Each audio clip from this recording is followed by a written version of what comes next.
All of us on self-improvement have made this one mistake, and it's a huge, huge, huge mistake.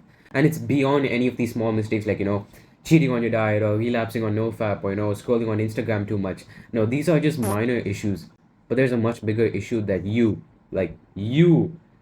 I, and everyone else are going to go through or have gone through or are going through. You get my point, Look, I'm not going to sit here and tell you in a 2 hour story like, Hamza does. I really don't have the time for that. But let's just get straight to the point. You see, most people, most of these successful people, David Goggins, Andrew Tate, whoever the heck you mention it, they're great.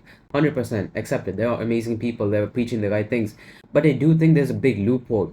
I don't even know if you can call it a loophole, but whatever. They preach advice in a way that makes it sound like if you don't work hard or if you, get back to your old habits for a split second, your life is over. And what if I tell you that it's a complete opposite? From my experience, falling back to your old habits, sometimes relapsing, cheating on your diet, these are all part of the journey. You don't understand that. This was something I had to learn the really difficult way. It was so difficult on me mentally whenever I fell back to these bad habits once in a while. What if I tell you that there's a guy who's trying to lose weight, okay? And he's on a diet, he's eating 2,500 calories a day, but one day, and he's been perfect with it for 2 months, he's lost, let's say 10 pounds, whatever. And eventually one night, his mom has bought a pack of freaking 12 donuts and kept it in the fridge. He goes in the night, he's hungry, right before he goes to bed, picks it up, and 5 minutes later, the entire box is gone. And he's whatever, 1,000 freaking 500 calories deep over his 2,500 calorie limit. What if I tell you that that's actually progress?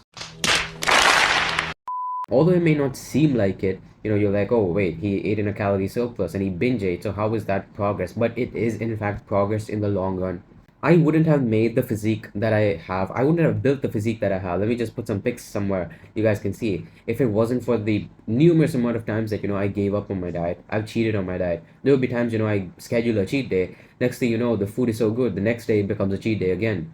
I wouldn't have the physique I do right now. Obviously, it's not an amazing physique, but it's progress. I wouldn't have made that progress if it wasn't for the times that I fell back on my diet. I wouldn't have had a decent hairstyle right now if it wasn't for the amount of times I had some stupid hairstyle. What the fuck? I wouldn't be very comfortable speaking on this video right now or being in front of a camera if it wasn't for the hundreds, probably over 1,000 videos that I have uploaded. If you guys don't see 1,000 videos on my channel, it's because I had a previous channel and we're not gonna get into it. But it wouldn't have been the case if it wasn't for the numerous amount of videos I've recorded. And I'm completely not trying to say, it's okay to take a step back and, give yourself excuses and relax on yourself. That is completely not what I'm saying. But what I am trying to say is not to be hard on yourself.